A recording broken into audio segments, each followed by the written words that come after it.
Congrats! Thank you. Okay, so from University Series, meron ka naman bago. How does it feel? I feel very blessed and thankful. Next year. Oo nga eh. Kasi ikaw yung di ba, na-away dito ni Andre. Hindi lang ikaw yung ex nung, ikaw yung naging jowa nung ex. Yes. Kamusta naman?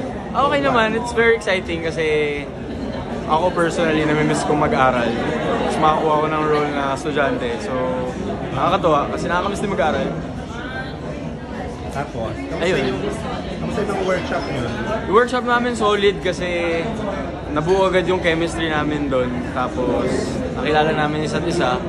So, ewan ko, parang gumaan lang lahat nung after nung workshop. Kamusta si Andre? Okay si Andres, ako masabi ko yun. Nakabili ka na ng bagong kotse. Hindi pa. Ipon muna.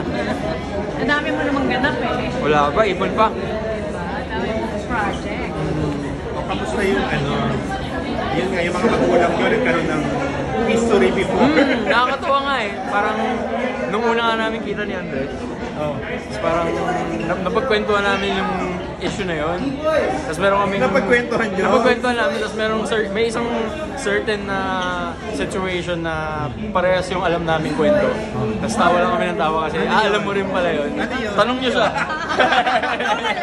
Ayoko. Share mo naman! Ayoko. Wala si Andres, asan mo si Andres? So alam nyo rin yun, yung kwento na yun. Nagulat ka na alam niya. Sabi niya, yun ba yun sa lolo mo? Oo. Ano lang yan, tungkol lang yun sa nung lumalabas pa sila dati. Late natin si Mami. Tapos pinagalitan ni Lolo. Yun lang naman, alam niya rin yung kwento. Parang alam mo rin pala yun. Tapos tawa kami ng tao. Tapos how does it feel na you're working together? It actually feels, it feels surreal. Kasi dati mga magulang namin yung nagtatrabaho. Tapos ngayon kami ng mga Kayo na kayo? Eh, no? Challenging ba yung role? Yeah, actually, kasi Sabi mo hindi ka naman bully, di ba? Mabait naman siya. mabait ako. Anong character mo nga? Anong name mo? Ako si Aris. So, mabait ako doon, pero may mangyayari kasi. Tapos, nag-aaway kami ni Kiefer. Siyempre may conflict dapat. Kaya, Sinasapakang away, gano'n. Mabubugan. may fight scene yun. Ang laki ni sa'yo Oo nga, lugi.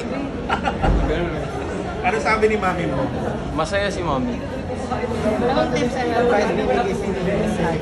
Pero yung lagi niyang na-advise kasi always be humble, tsaka always be on time. Parang iba-iba, wala ka pa na paplakadong ka-love team, Wala pa nga eh. Gusto mo ba? Gusto Okay mo lang. ba may love team? Okay lang. Parang gusto mo yung independent ng iba-iba? Kahit ano. Kahit ano. So, kung ikaw pipili, sino ba gusto mo? Naku, mahirap yun. Madami. Dami mga ganda eh. Mga tatlo, sige. Mga tatlo. Ka. Kaso may mga love team na sila. Sige, kapagin mo lang. Sino ba? At saka bakit? Dali na. Sino ba? Tatlo. mag-drop name? Kasi parang gas-gas na eh. Pag tinatanong, laging yun eh. Paano kasi na? May Andrea? Oo, yun. Isa na yun. Oh, maganda si Ate Kate. Sino? Sino pa ba?